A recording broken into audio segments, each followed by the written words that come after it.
in music, a lot of things live between the notes. It's dynamics. It's essential. And it's the same thing in writing. Welcome to Writers' Voices with Monica and Caroline. I'm your host, Monica Hadley, and my mother, Caroline Kilborn, to the show, and our second guest, Doug Hoekstra. Hello, everyone, and welcome to Writers' Voices. We have a very interesting author today, also a musician, and I think you're going to enjoy this. And a poet. Oh, yes. Tell us, his name is Doug Hoekstra, and his poetry collection is titled Unopened. Mom, you want to tell us a little bit about Doug? Well, first of all, this book should definitely be opened. But Doug is a Chicago-bred, Nashville-based writer and musician, educated at DePaul University with the BA and Belmont University. His first book, Bothering the Coffee Drinkers, Canopic Publishing, in April of 2016, was an Independent Publisher Award Bronze Medal finalist for Best Short Fiction. And I would like to get that. I think it'd be interesting to read. So he's multi-talented, and as I said, this book is this collection of poetry is very interesting, and I think anyone would enjoy it. So welcome to Writers' Voices, Doug. Well, thanks for having me. Thanks. So what's the difference between writing lyrics, which you've done an awfully lot of, and writing poetry? That's a good question. It's funny. I mean, as a songwriter, I generally write lyrics first because I get ideas for songs, and then the lyrical content will suggest a musical backdrop, Mm-hmm. And so then I'll wind up slicing and dicing and cutting a lot. I mean, cutting lyrics or obviously you usually try to rhyme, to fit the musical context. And sometimes, I'll be with guitar or piano in hand, so the two will kind of go together. And so even though a lot of my stuff is narrative musically, it still is sort of in that combination. And I think the difference with doing prose or poetry is that you're freed from that, and you're sort of there's still a structure. Even in free verse, there's a rhythm, and I think I'm real cognizant of the rhythm of the words because of my music background. But at the same time, I think you still have a little more leeway in terms of where it heads, because you're not trying to. The music is sort of implied. It's sort of maybe in the reader's head. So I think that would be the main difference. But I mean, I think anything is fair game for context and content and topics in either form. They're just really responding to things around you. Well, when you get an idea and you start working on a piece, do you know immediately this is a song, or this is a poem, or this is an essay? Not always. I mean, I think anything can be anything. A lot of times it depends on kind of what I'm writing at that time. Like when I was in the midst of, the book, the poetry book started with kind of a core collection of poems, and really I kind of thought about it originally as something just to give my son, and for him to have. But then it started to take form, and it had these 3 sections and everything else, and then I started writing to that, and I started to think in those ideas. And at that time, I would write mostly poetry because I was trying to finish the book, So sometimes it's exactly what you're in the mode of at that moment. And I think it's good to get away from forms. Like after I was done with it, I started writing a bunch of songs again, and now I'm in the midst of that, and so things seem to be shoveling into that form. I mean, sometimes topics will arise in all these different forms, whether it be essay or fiction or songs or poetry, and maybe there'll be just little different shades of them because of the forms that you work with. So, I mean, I try to think of it mindfully, but then I try not to think of it too much either. I mean, it's sort of that balance, because you don't want to be self-conscious, and you want to have some magic in the process. So, well, I could have could have related to, since I play the piano and guitar, I could relate to how some of these poems could be set to music because they have. Yeah, and who knows? I mean, there was a couple poems, honestly, not in this book, but I've written since, where as I worked on this batch of tunes, I went back to one of these poems. It was in a journal, and I sliced it and diced it and redid it for music. I mean, and sometimes it just gives you a different context. Like, I mean, Springsteen writes about this a lot. How for him and his music, his verses are sort of the narrative, and then the choruses are sort of a parallel world or something where the audience comes in. I think that's a good way to look at it. And I think sometimes when you go into that form, then you start expressing these different ideas. So I mean, it's just different, but it's all cool. I think it's just about trying to connect with your audience and really just trying to give the subject its due ultimately. Mm-hmm. And of course, with poetry, there's a lot of different forms, and you're covering quite a few of them in here, aren't you? Yeah, I tried to because, I think it's nowadays everybody's a poet, and I guess we all are poets because we're all artists really in the way we live. But at the same time, I think there's it's funny how I did get a bachelor and a master's, and they've got literature context, so I studied a lot of poetry. And it's funny how poetry went from, more structured in these forms like sonnets and certain rhyme schemes and things like that to almost all free verse now. I mean, there's such an emphasis on free verse. And so when I was putting the book together, I didn't want it just to be that. I mean, I think the poems are structured even when they're free verse, but yeah, there's some Sudokus in there, and there's a sonnet, and there's some other things like that because I just wanted to have that variety, and and plus it makes it interesting as a writer because when you work in certain forms, then it forces you to think differently.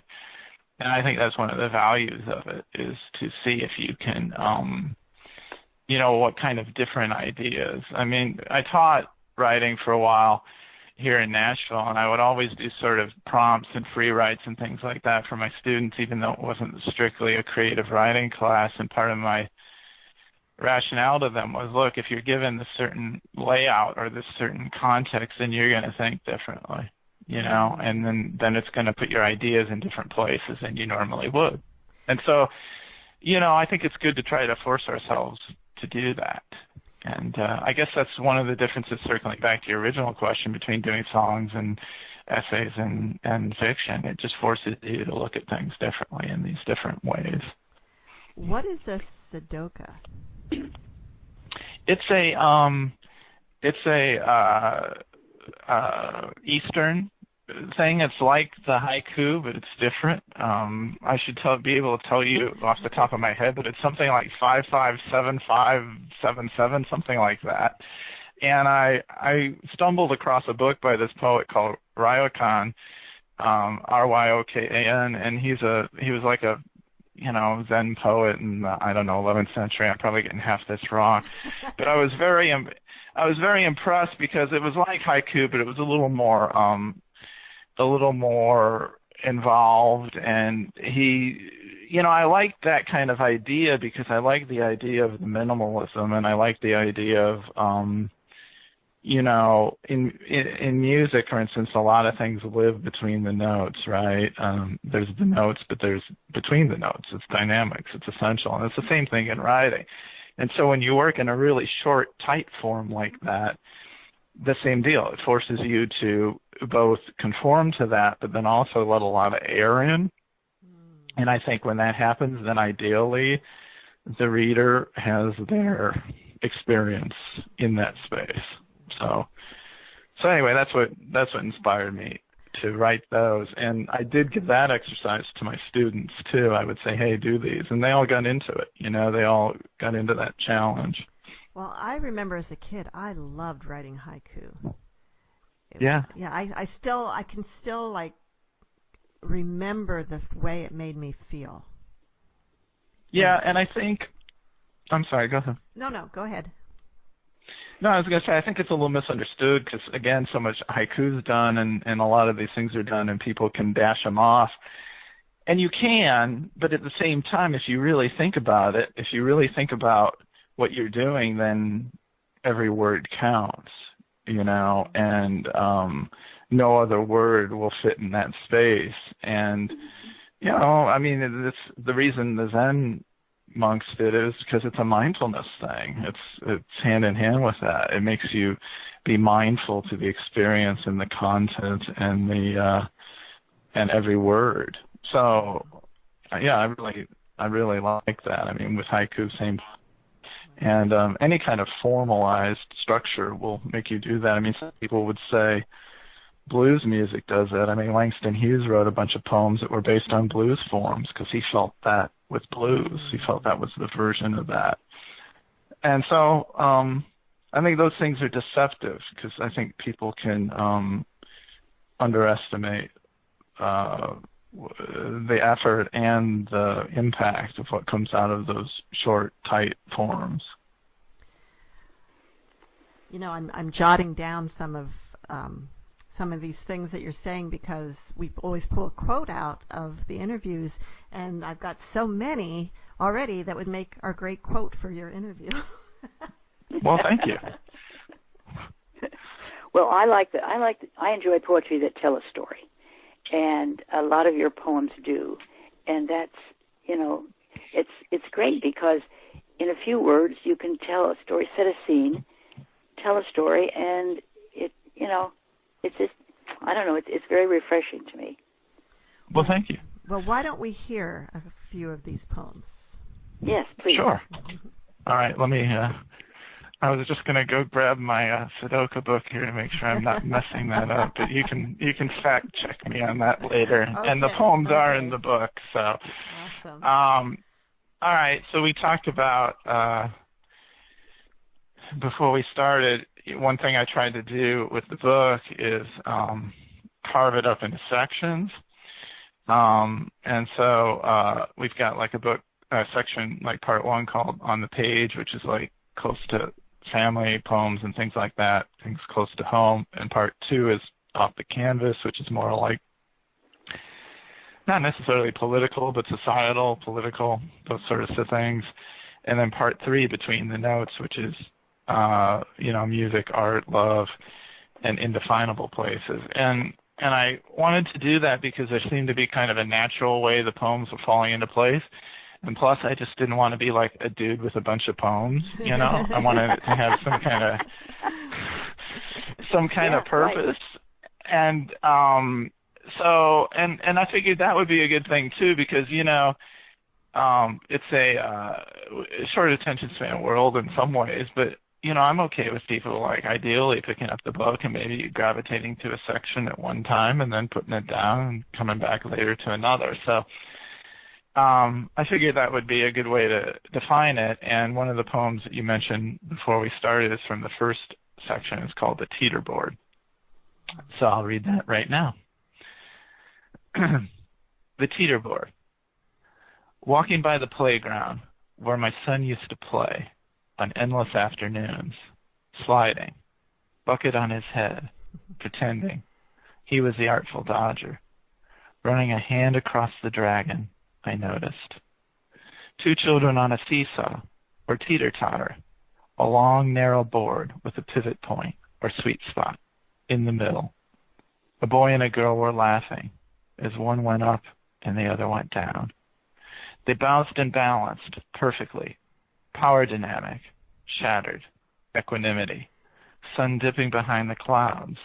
I took another trip around the sun, sat on a bench and wondered what happens. On the way to adulthood and the bedroom and the boardroom and the war room, where everyone wants their own and the sweet spot is lost. Yeah.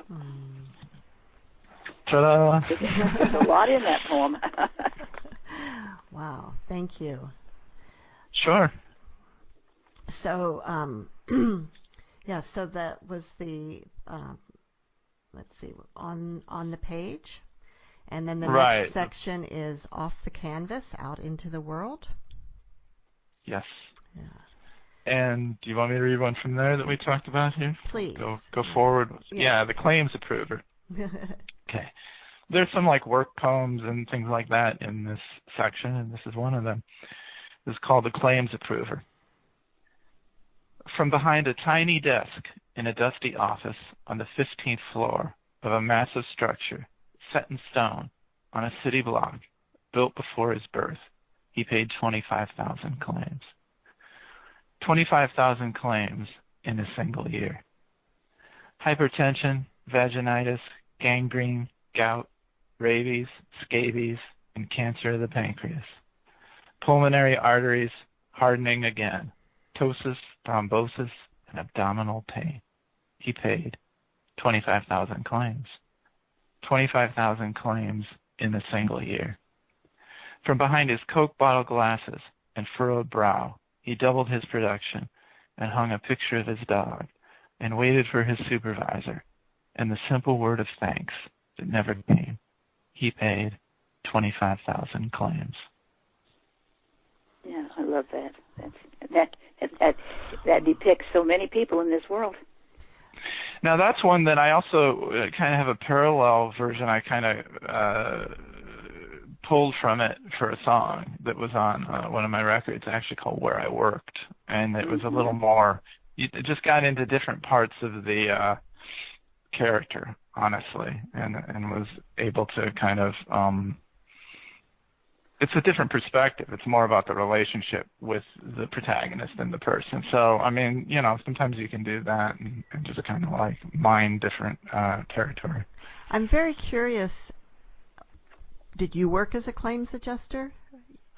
For a little while, yeah. I mean, I was when I was getting my degree at DePaul, I had this job doing that, part-time. And boy, it's tedious, let me tell you. I don't even know if they do it anymore because everything's so automated, Right. And there was a fellow like that, yeah. I mean, there's a lot of liberties in this, but he was so driven on paying more claims than anybody, and it's just like it's sort of like factory work, really. It would be like saying I made 25,000 widgets, and so it was a strange.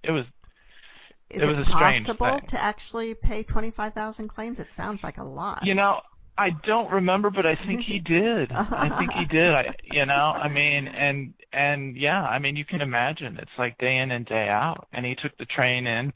It was in Chicago, and he lived in the suburbs. And he took the train in, and he was a big Cubs fan, and he really lived for his Cubs and his dog and his claims. And so, I thought that was interesting.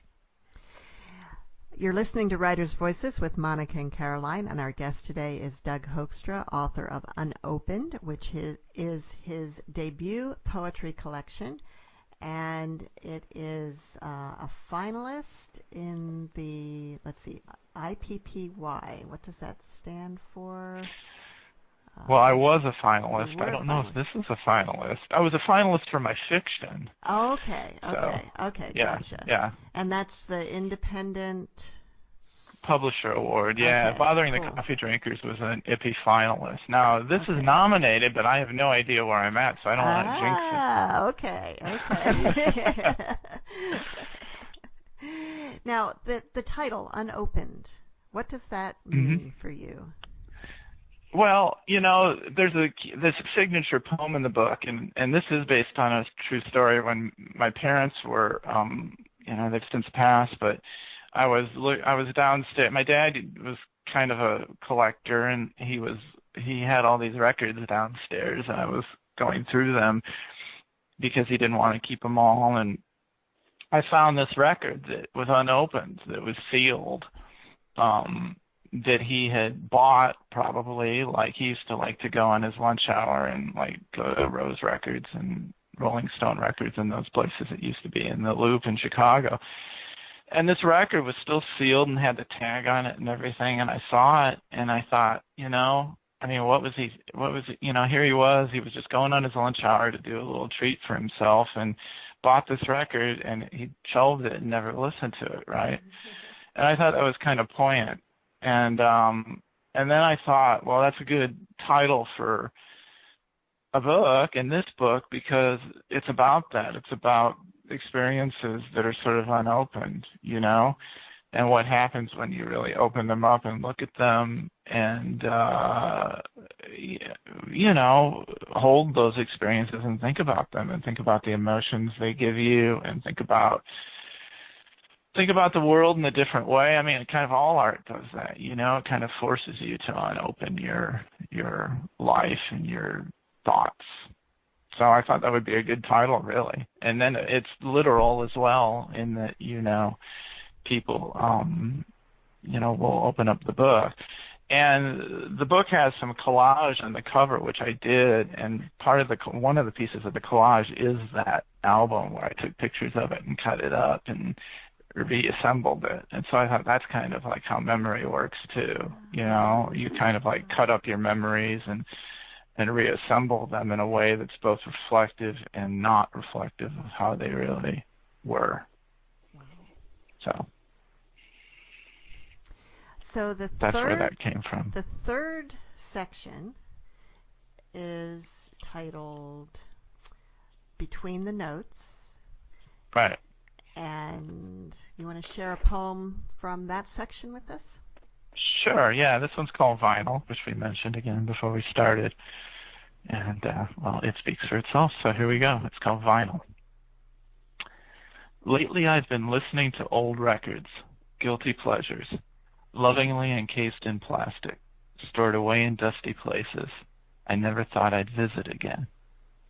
Unwittingly the needle drops, bringing back moments, painted and cast, anticipated nights, long drives long forgotten, girls and worlds to be touched again.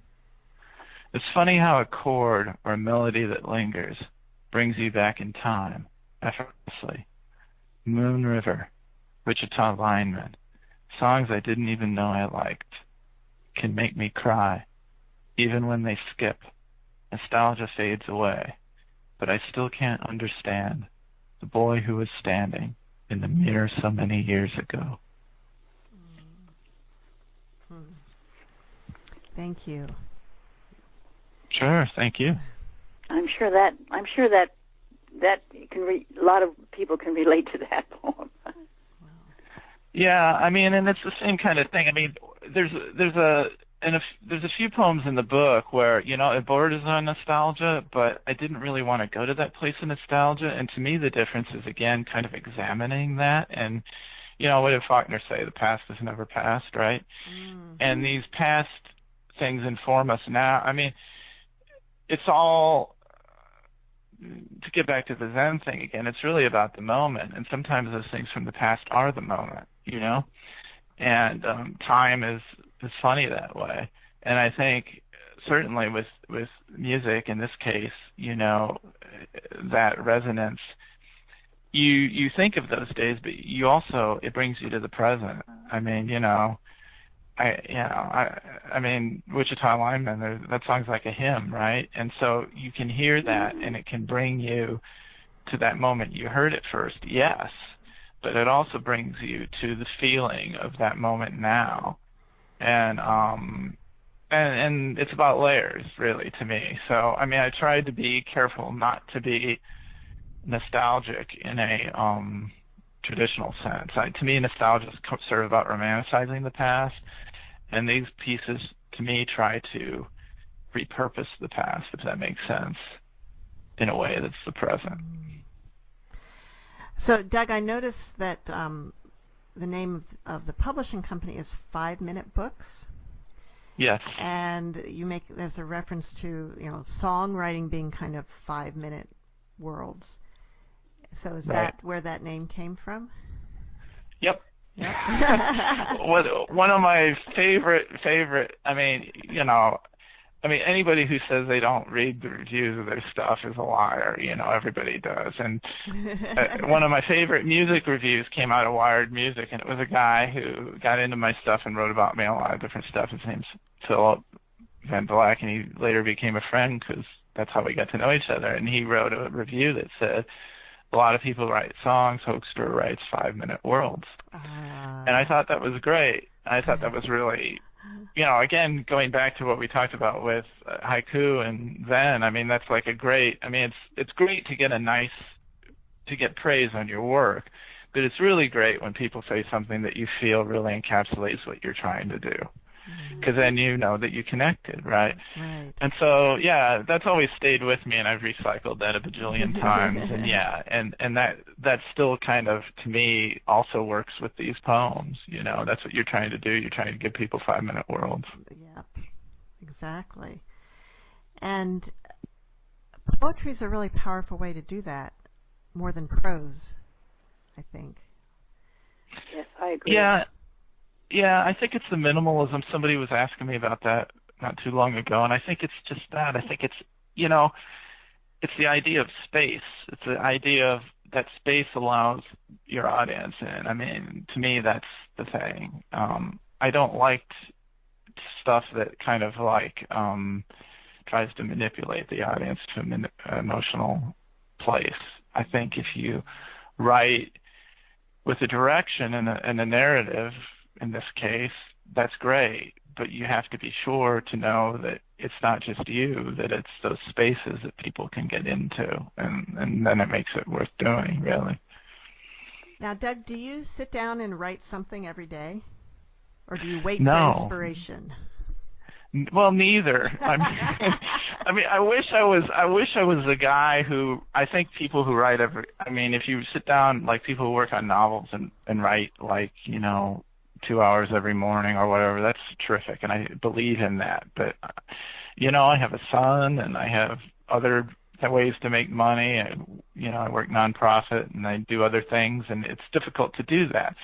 But I do think that I probably do something every day creatively, if that makes sense. And to me, the whole thing is about, maybe it'll be writing down an idea, maybe it'll be working on a piece, an essay that I have going, or maybe it'll be like working on some music or whatever. I do think I do something every day, and I think that keeps everything fresh. And I also feel like I've been fortunate, and I've never really had writer's block, because I just think there's so much to write about that I probably don't have time to address it all. And once I get rolling on a set of things or a piece, then it gravitates to other ideas. And that, to me, is the greatest benefit of doing something every day, because then you're constantly keeping that creative part of your mind open and flowing. So I do that in some form. I guess it's just not directed to a particular time or a particular set quantity, like an hour a day or whatever. But there's always something percolating. Yeah. Wow. Yeah. Well, I believe we're about out of time, and we want to thank you so much for being with us today and sharing the poems from Unopened. Sure. Thanks for having me again. Of course. And Unopened is available, I'm assuming, on Amazon?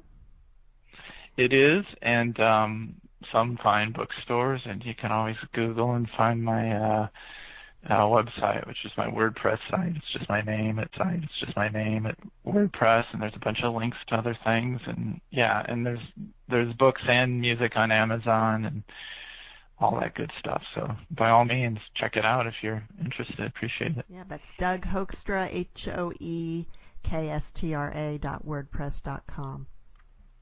Yes. Yeah. And Mom, do you have some closing words? I do. We can't change the past, but it really doesn't hurt to visit it sometimes. True. Thank you, and see you all next time on Writer's Voices. Bye. Thanks.